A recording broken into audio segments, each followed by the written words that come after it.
Mahigpit namang minomonitor ang pagpapatupad o mahigpit namang ipinapatupad ng DSWD sa Caraga ang kanilang pagmomonitor upang matiyak na mabigyan ng tulong ang lahat ng mga kababayan nating biktima ng Bagyong Tino sa rehiyon.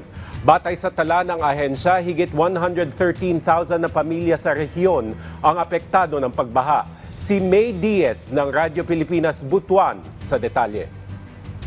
Isa ang DSWD sa mga ahensya ng gobyerno na unang naghatid ng tulong matapos maminsala ang Bagyong Tino sa Dinagat Islands. Hanggang ngayon, patuloy pa rin ang paghahatid ng tulong ng DSWD Caraga sa mga residente ng Dinagat Islands. Abala ang mga tauhan ng DSWD Caraga sa relief operations mula sa repacking hanggang sa paghahatid nito patungong lalawigan ng Dinagat Islands.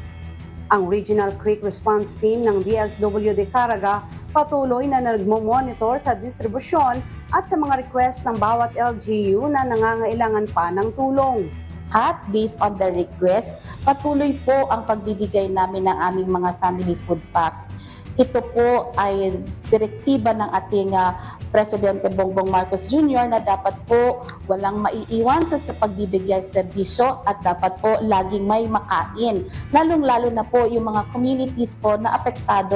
Ayon sa ulat ng DSWD Caraga, higit 113,000 families sa buong rehiyon ang naapektuhan ng mga pagbaha dulot ng Bagyong Tino. Higit 17,000 nito ay mula sa province of Dinagat Islands. Sa kasalukuyan ay wala pa rin supply ng kuryente sa bayan ng Loreto at Gibosong Islands. Sa bayan ng Tubahon, patuloy pa ang clearing operations. 31 paaralan at multi-purpose building ang partially damaged habang nasa 90% ang pinsala sa agrikultura. Kahapon ay sinimulan na ang clearing operations ng provincial government sa pangunguna mismo ni Governor Nilo Demerit Jr. Mula dito sa Butuan City para sa Integrated State Media, ito si May Diaz ng Radyo Pilipinas, Radyo Publiko.